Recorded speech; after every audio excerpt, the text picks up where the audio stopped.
Hi, thanks for being here. So today this video will be all of my favorite books turned into movies from my collection.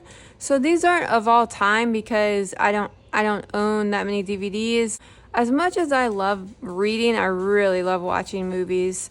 The Invention of Hugo Cabret by Brian Selznick, and it is, middle grade fiction, beautiful.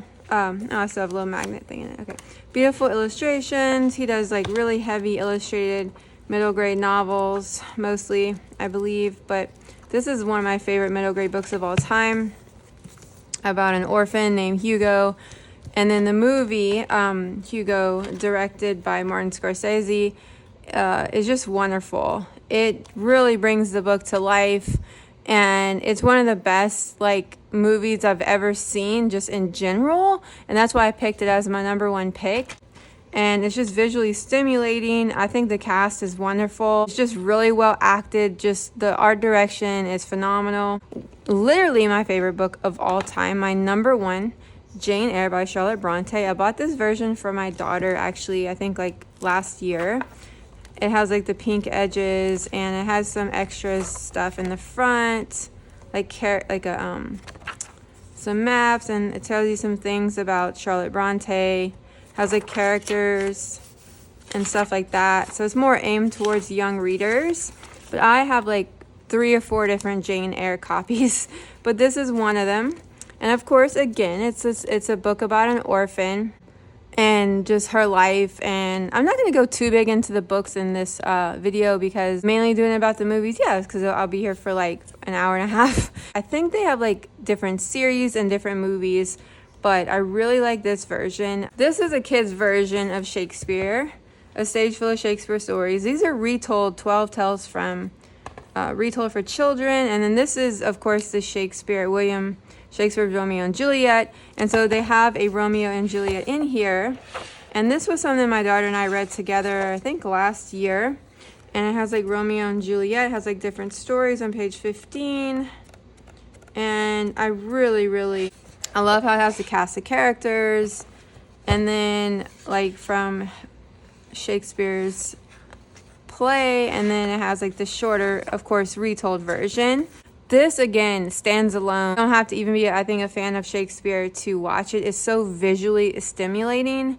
It is with Leonardo DiCaprio and Claire Danes. It is just phenomenal. It's definitely very adult, of course. Let my daughter watch it. I remember watching this in high school. English teacher let us watch this version. And so, yeah, but I love the movie adaptation of Romeo and Juliet. And I really love this little set. And yeah, so next of the DVDs that I own books made into movies is The Outsiders by S.E. Hinton. I really love The Outsiders. I read it this year, and this is just a little, I believe it's YA. I definitely want my daughter to read it at some point. She's kind of on a fantasy wave right now. Definitely, it's one of those books I think she should read, and I love it. And this is the movie. And again, I saw the movie before I read the book, but I went and rewatched and I purchased the movie. I purchased actually all of these DVDs also at thrift stores.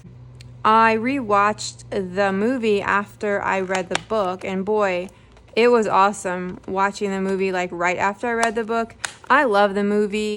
Look at the cast. Oh my gosh. Sorry if the light's a little dim. It's kind of gloomy today, and I've been wanting to film this video. I've been waiting for more sun. Okay. Matt Dillon, Diane Lane, Ralph, I don't know how you pronounce it. I know how to say it in my head. He played in The Karate Kid, Macchio. Rob Lowe, Tom Cruise, Emilio Estevez, and Patrick Swayze. I really love who they picked for Ponyboy, which was actor, I don't know if it's C. Thomas Howell or Leaf. I think it's C. Thomas Howell, but I love the actors that they picked for each character in the book. So Francis Ford Coppola directed this. So I loved it. I loved both. Okay, I don't have the physical DVD of these, but every time I go to thrift stores, I'm looking for these because I'm building my DVD collection. Okay, so these are just, in general, the books off my shelf. Not all of them, only the best ones that I think the movies were phenomenal. The first one is White Oleander by Janet Fitch. I'm not going to talk about this book too much because I've done so many videos on it. It's one of my favorite modern fiction books of all time. Yeah, actually these two books, let me just talk about them together. Where the Crawdads Sing by Delia Owens. These two are my favorite modern fiction. Well, besides Donna Tartt. Oh my gosh, like okay, so both of these, actually, let me just put them together. And The Goldfinch by Donna Tartt. All three of these are my favorite modern fiction novels right now, and they're all were made into phenomenal films. This was my favorite film. This is also based on an orphan called Astrid who is navigating herself through different foster homes.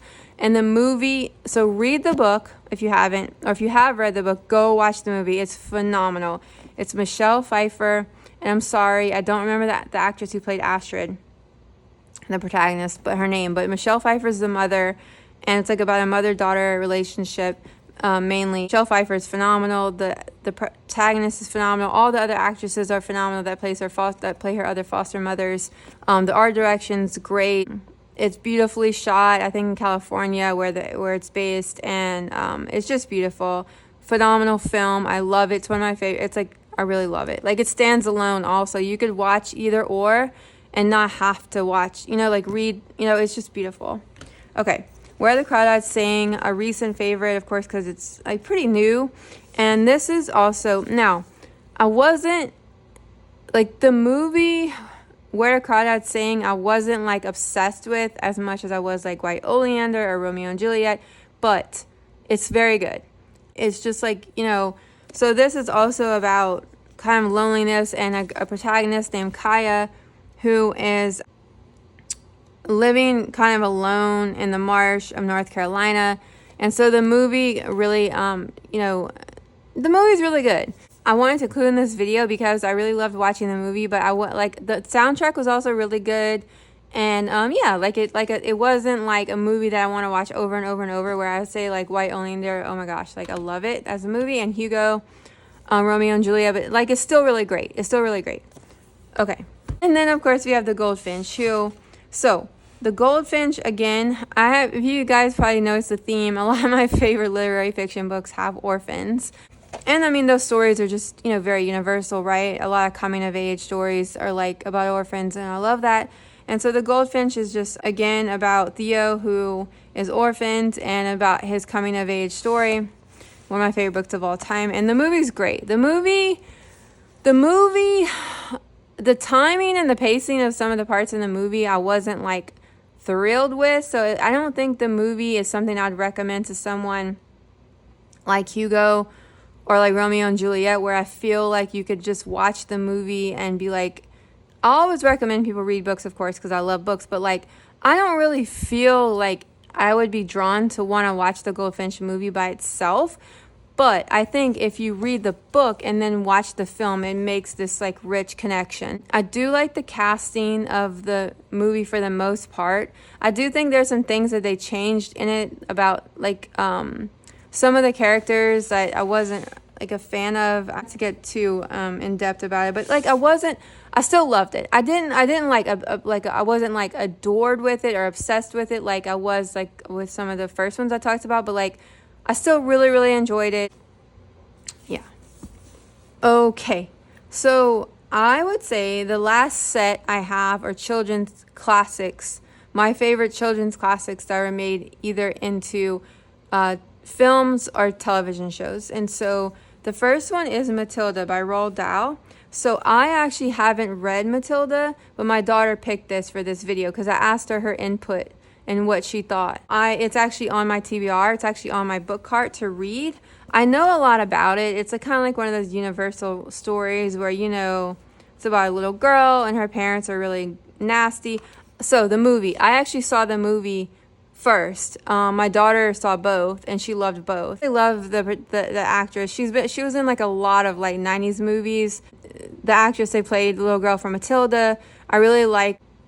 Her parents, okay, now it's coming to me. Danny DeVito and his wife, Rita. Gosh, I forgot her last name. Anyway, like Danny DeVito was the father. And then it's just really good. It's just really good. We watched it with my grandmother. She really enjoyed it. She never even like heard of Roald Dahl. Like she's like, almost 90. Okay, Anne of Green Gables. Now, this is, I want to recommend the Netflix, the one that was Anne with an E, that was on Netflix. So Anne of Green Gables, again, about an orphan. And we read this together, my daughter and I, as a read aloud when she was like in first or second grade.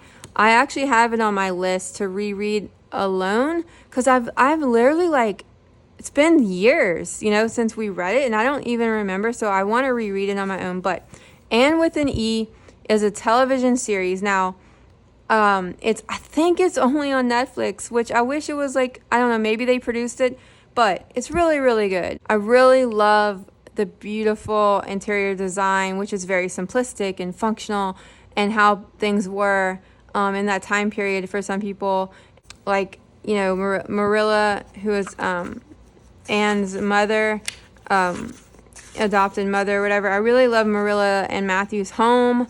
It's beautiful. I really love the simplicity of it, the minimalism, of course. Everything was like functional, but yet like wooden and metal and just like natural materials. And like, I just really loved it. I really love the characters, the casting. I think they did a really, really good job with the casting. And we really enjoyed it. Okay, this one, I don't think I need to say too much about. Charlie and the Chocolate Factory. Look at this thing. It looks like it was chewed up by rats. When I bought it, it was like pretty bad condition, and then it just got worse and worse. We did this as a read aloud, Charlie and the Chocolate Factory by Roald Dahl. I think did I say that? Okay. I'm not gonna say anything more, but to say, I'm sure most people, like when I was a kid, this movie used to play. Charlie and the Chocolate Factory used to play on TBS. We had like all the time. So I saw the movie again before I read the book. I like the old one. I like the one, you know, the first, like, what do you call it, OG. Like, I really love the original. Now they have a new one, like a remake with Johnny Depp, newer. I think it was made like 2005. But like, I think Tim Burton directed it. I'm not a fan of that one. I will say I didn't watch the whole thing. I just saw clips of it. I started to watch it. I didn't really like the way, like, Johnny Depp's makeup. To me, it was just like too much.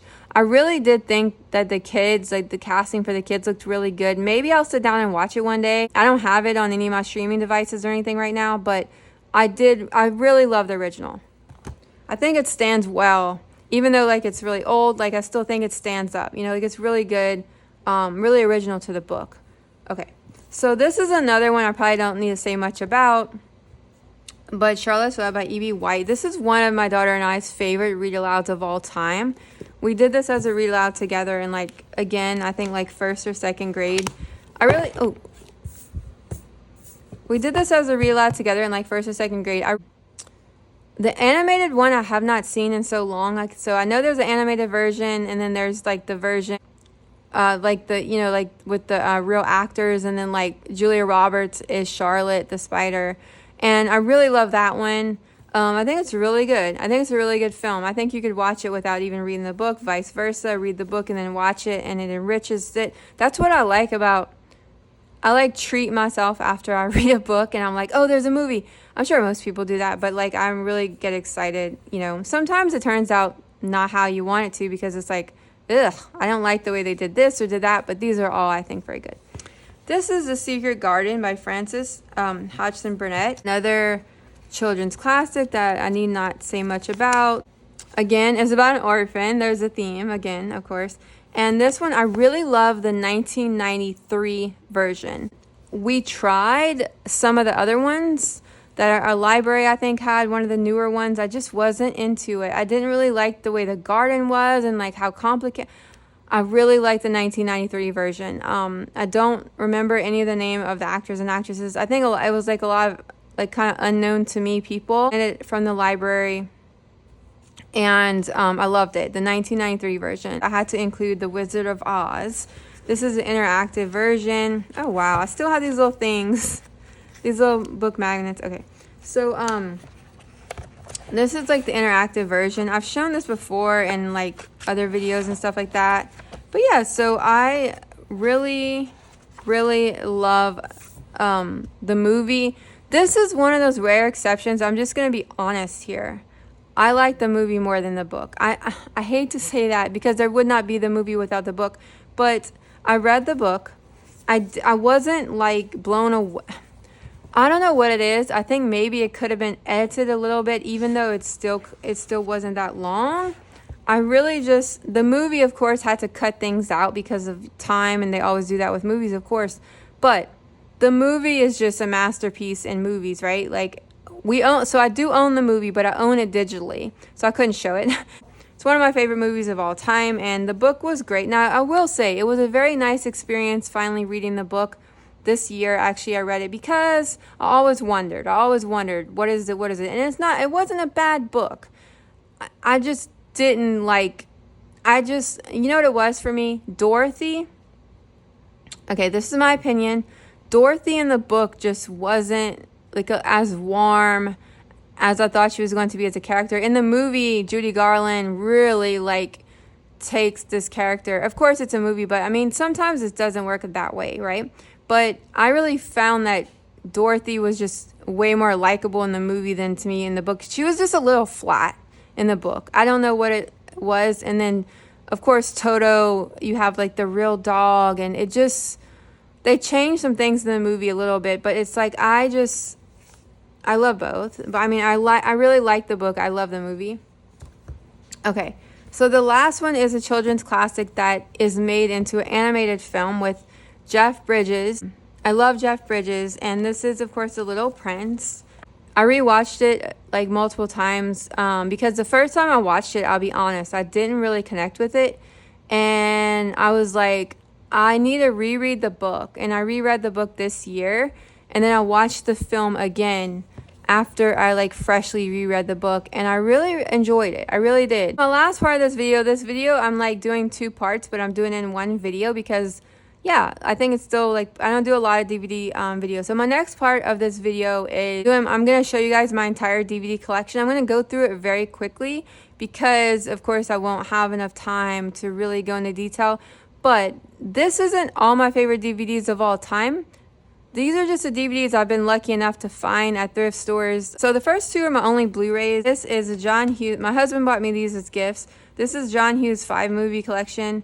Planes, Trains, Automobiles, Ferris Bueller's Day Off, She's Having a Baby, Pretty in Pink, Some Kind of Wonderful. The only movie on here that I've really never seen is She's Having a Baby, but I really love all the other ones, especially Pretty in Pink and Some Kind of Wonderful. And then Planes, Trains, and Automobiles I watch every year right before Christmas because it takes place technically, I think, over like their Thanksgiving holiday or something like that, but I watch it every year. Like in November, like right before Christmas. So yeah, and I love John Hughes. Like I had like friends when I was a kid, they used to own this movie and I loved it. It's called Shag. It's like, you know, based in the 60s, and I really love the soundtrack, and I'm not even like I don't even like 50s and 60s music that much, really. Like I mainly listen to 90s music, but the soundtrack's really fun. And I just love these 2, like mainly these 2 characters. They're so fun. Actually, in the work of collecting all of the Gilmore Girls, I have season 1 and season 2. Gilmore Girls is one of my favorite shows ever, and I want to collect all of them. Grandma's Boy, just really funny. This was like one of my husband's favorite movies. I had never heard of it. It's just really funny. Like it's goofy and just really funny. It's really good. This Has Never Been Kissed. I just love this movie with Drew Barrymore. It's like a romantic comedy. It goes back to high school. Really, it's really like deeper than it looks too. Like it's really good. This is 50 First Dates with Adam Sandler and Drew Barrymore. They just have such good chemistry. It's kind of like a silly premise, but it's just like really like warm, and like I love all of the characters. Very typical Adam Sandler. Love it.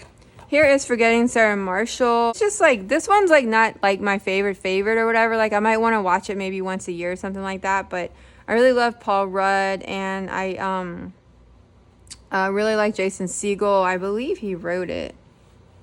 Yeah, written by Jason Segel. It's just a fun film. Like from the 90s is Clueless with, you know, of course, Alicia Silverstone. Yeah, made in 1995. This is just a classic. If you haven't seen it, go watch it.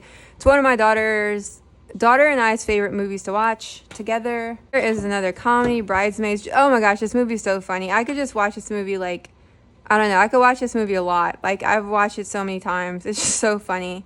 I don't know what else to say. It takes place before a wedding. I love how her character, what's her name? gosh, her name is Kristen Wiig. I love her character, how like I can really relate to her. Like I'm not like, yeah, like she's like kind of like she's not like what you'd expect for a bridesmaid. Like I just love that. Like it's funny. Okay. Another classic, There's Something About Mary. Just probably don't need to talk much about this movie. It's just so funny. Oh my gosh. Another Cameron Diaz film is In Her Shoes. Now this is based on a book. I don't know some of the other ones were, but this one's based on a book. It also has Toni Collette. It's like sisters, and it's really good. This is like one of my favorite movies of all time. It's so good. It's about sisters, and they're both totally opposite, and it's so good. They have like some poetry in it that they read. I love it. Okay, another comedy that is so funny, Best in Show. This is like, it was like Christopher Geist. Yeah, Christopher Geist, I think it's pronounced. He directed it and he's in it. He co-wrote it with Eugene Levy. This is about a dog show. Oh my gosh, the characters in this show, in this movie about all the different dogs. Oh my God, it's so good. Like I laugh every time I watch that movie. Like I've never seen it. Napoleon Dynamite, another like modern classic.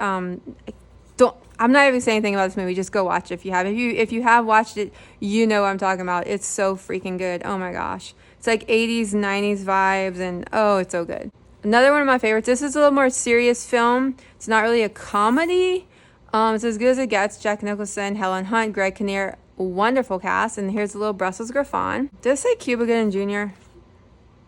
Did I say that? Wait. Cuba Gooding Jr. is also, I believe, in it.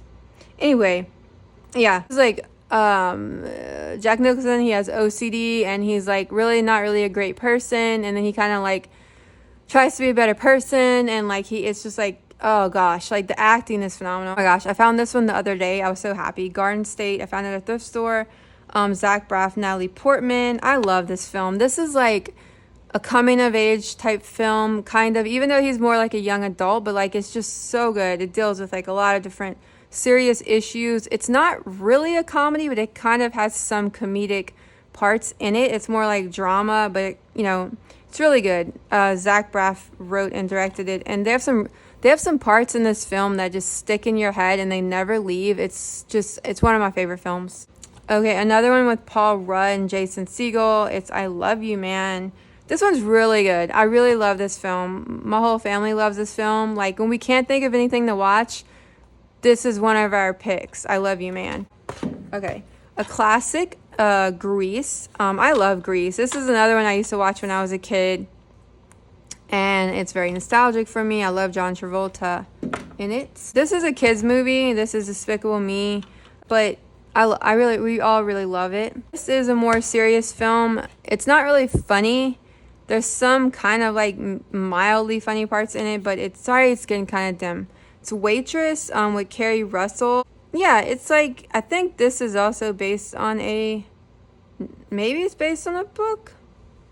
I can't see. It usually says like based on a book. I'm not sure. I can't see on here, but I never read the book if it is. But it's just really good. It always makes me hungry for pie. She makes all these really unique pies, but it's not like about food. It's more about the relationships of people, dysfunctional relationships, and like kind of coming into like your own life, and I just really like it.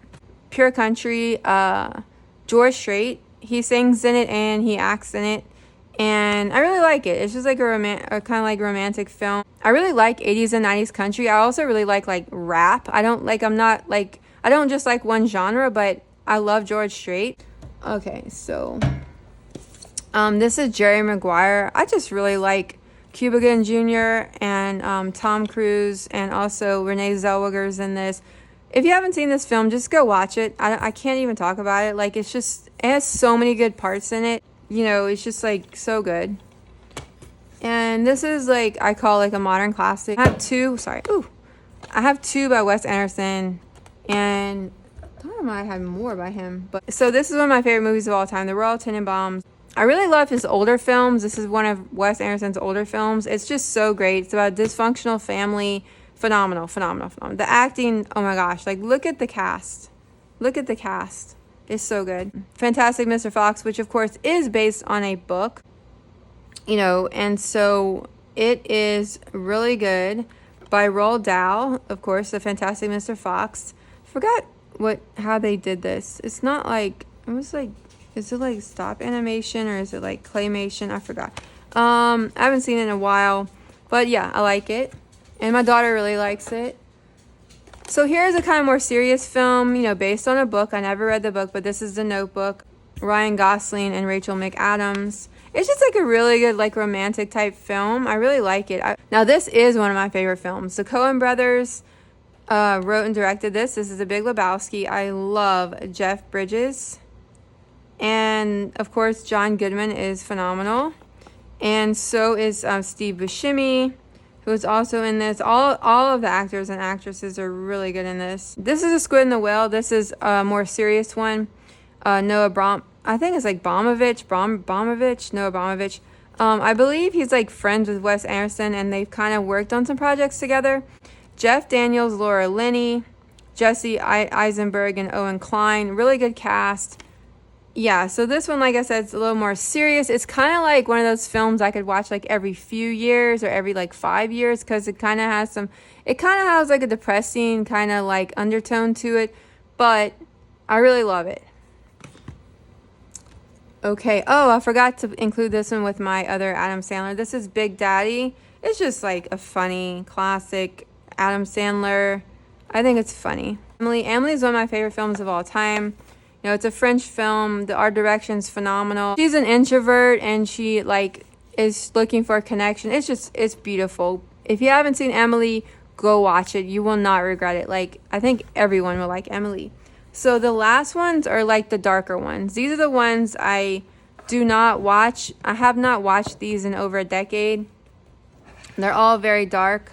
These two are by Quentin Tarantino. Jackie Brown. This is an adaptation of I think Elmore Leonard novel called Rum Punch, based on the book Rum Punch by Elmore Leonard. So I never read that book, Rum Punch or anything. Oh my gosh, I love Pam Grier. She is phenomenal in this film. Oh, this wasn't an original screenplay. Quentin Tarantino adapted it from the novel Rum Punch. I think it's one of his best films. The soundtrack's phenomenal. Oh my gosh. Oh, let me stop. Okay, but it has some violent scenes in it, so my daughter hasn't seen it yet or anything. This is True Romance. So, Quentin Tarantino wrote True Romance, but he didn't direct it. So, the director was Tony Scott. Now, he changed the ending because, I'm like a Quentin Tarantino nerd. I used to be like obsessed with Quentin Tarantino. Oh my gosh. Now I'm not so much, because I don't like to watch a lot of films with violence or anything. But in the 90s and early 2000s, I was like a Quentin Tarantino nerd. I used to watch the commentary. I used to watch every interview that Quentin Tarantino did. So Quentin Tarantino wrote the script, but then Tony Scott directed it. I still love it. He changed it a little bit. Like, he changed the endings. He changed it a big bit. But I'm kind of like the way he changed the ending, I will say. Even though I get why Quentin Tarantino would be annoyed if I was the writer. I'd be like, oh my gosh, he changed the ending. What are you doing? Okay. But it's so good. It's like one of my favorite like romantic couples. Clarence and Alabama. They're used a lot in like memes and things like that. They have really good chemistry. This one's like very, very weird, and a lot of people would be very offended by this. But when I was in college, I wanted to be a filmmaker. I studied like art and photography and things like that. Like, I took film classes. Of course, I never did anything with the film, but Harmony Korine was one of my, I really loved the way he did filmmaking, which was very raw, and it didn't take expensive equipment. It didn't look like it did. It was very raw and gritty, and it's almost just like watching a collection of short stories visually. It's not like a typical narrative. He doesn't care about like traditional filmmaking formats and things like that. There's some very dark and disturbing parts in this film, but I used to really just like the art direction, and it's a very good film if you know what you're going into. I definitely wouldn't let my daughter watch it or anything like that at this point, probably when she's like way older. The only David Lynch movie that I currently have is Blue Velvet, written and directed by David Lynch, a masterpiece, but very, very, very, very dark. It is a masterpiece. It's like one of the best films I've ever seen in my entire life. It will give you nightmares. No, it could. But yeah, that's like, save that for last. But yeah, so that's my DVD collection, you guys. If you like this video, I'd love for you to like and subscribe if you haven't already. If you do, thanks so much. Take care. Bye.